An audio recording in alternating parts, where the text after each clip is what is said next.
Advertising can be one of the hardest parts of running a business. Audience in Motion is here to help. Arm your business with our state-of-the-art ad tech priced to fit budgets of all sizes. Contact your local Audience in Motion representative to learn more today at audienceinmotion.net. FBI Confidential, taking you inside the FBI with hosts Debbie Dujanovic, Cheryl Worsley, and Becky Bruce. Welcome. Today I'm joined by a special agent whom we are not going to reveal his identity, and that's because we are talking about SWAT today. And he actively works cases, and we would not want to do anything to endanger him. So thank you for joining us today. You do train active shooters, and that's our topic today is active shooter situations. So you train the other agents on active shooters. Yeah, how to respond to active shooters. So what goes into that training? So there's quite a bit that goes into it. We have, the FBI has supported a group called ALERT, which is down in San Marcos, Texas. Stands for Advanced Law Enforcement Rapid Response Training. And they put on a week-long course called Train the Trainers. And in that course, they're teaching law enforcement officers how to respond to active shooter situations. They have a lot of actual live scenarios and live role players, and they go through a number of scenarios. So you're training not just special agents with the FBI, you're training police and all kinds of law enforcement. Is that right? Correct. We'll train law enforcement to train other law enforcement. We'll train special agents to train other law enforcement as well. So we've just had this shooting in Parkland, Florida. It's just been a couple of weeks ago. And what is it that you tell people? Yeah, so for the civilian response, what we advocate is run, hide, fight. And that's something the FBI, Department of Homeland Security, all the federal agencies are on board with that response. And it's pretty self-explanatory. If you are able to run and get out of the building, you want to do that. You want to get away from the situation.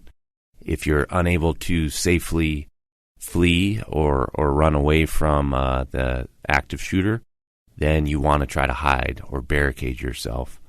Finally, the last case is if the active shooter finds you, you want to fight. You want to fight back and try to disarm the active shooter.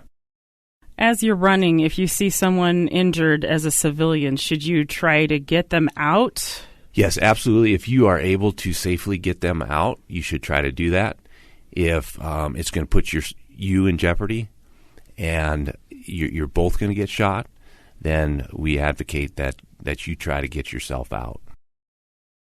I know this because I took the FBI's Citizens Academy training, but you might see if you're in an active shooter situation and you're running out, you might see SWAT members running in and not helping injured. Can you explain to me why?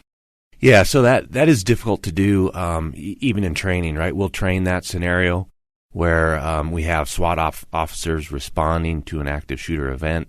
As they enter a building, we'll have people mocked up so they look like they've been injured and crying out to the SWAT operators. We need to eliminate the threat first and stop the killing, and then we can go back and assist those who are injured. So if you can't get out, you're supposed to hide. What goes into that? You can hide. Depends on what sort of building you're in, environment you're in. If you are in a classroom, hopefully you can lock the door.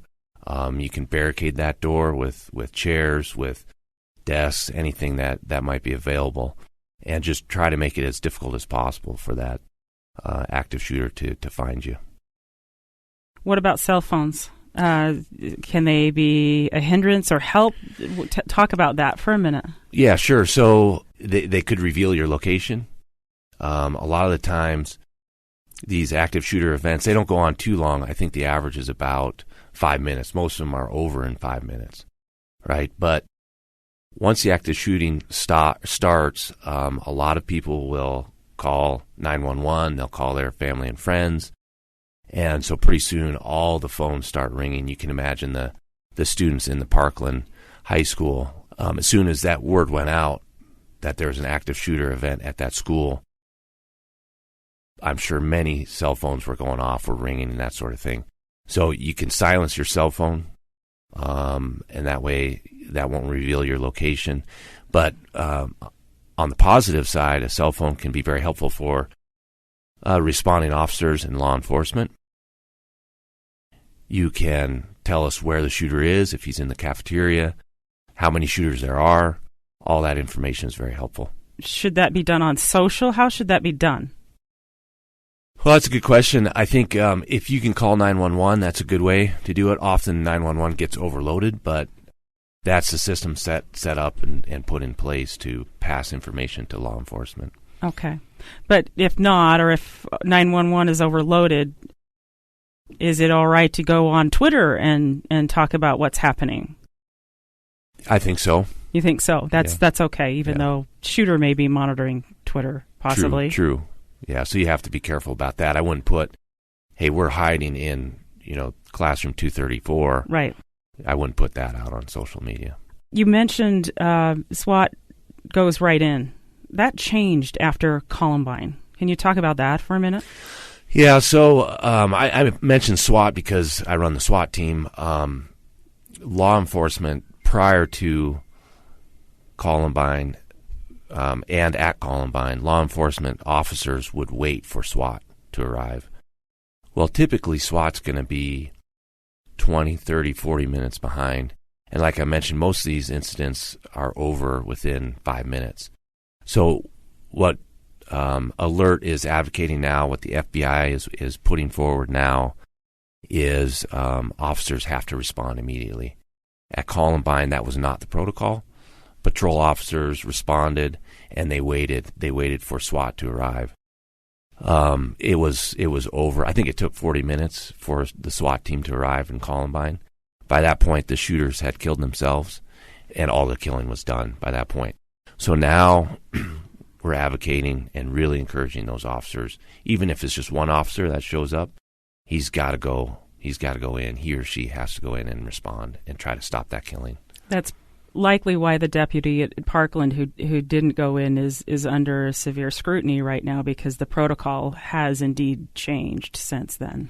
Correct. And I feel for that guy. I mean, it's very difficult. I was reading some of the statistics before coming in today, and if one officer responds to and is engaged, or rather engages the shooter, a third of those officers are shot. So that's a huge risk that those guys are taking. You got to do it. You got to go in and stop that killing, because innocent people are getting killed, but they are taking a huge risk. And I think it's important that the public recognizes that. That's a huge risk. I guess that's what they sign up for every day, though. So correct. Yeah. Do you feel that teachers and students need to train with run, hide, fight? Yeah, I think so. I mean, most importantly, the school district and the schools should have a plan in place and know what their protocol is going to be. What are they going to do? And they need to practice that, because you can have the best plan in place, but if you don't practice it, it's not going to happen when the shooting starts. So very important to rehearse those plans and practice those plans. And again, we're advocating for the run, hide, fight. We talked a little bit about run. We talked a little bit about hide. What about fight?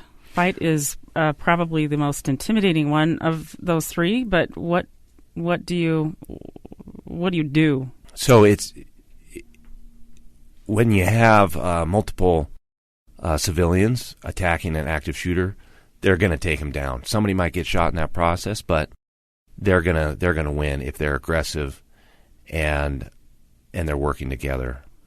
If it's just one unarmed civilian against the active shooter, well, you might lose that battle. But if guys and girls gang up on that active shooter, they're going to win that battle, and they can overtake them. Gang up how? You can use any weapons that might be lying around. Chairs are a good thing to throw at somebody.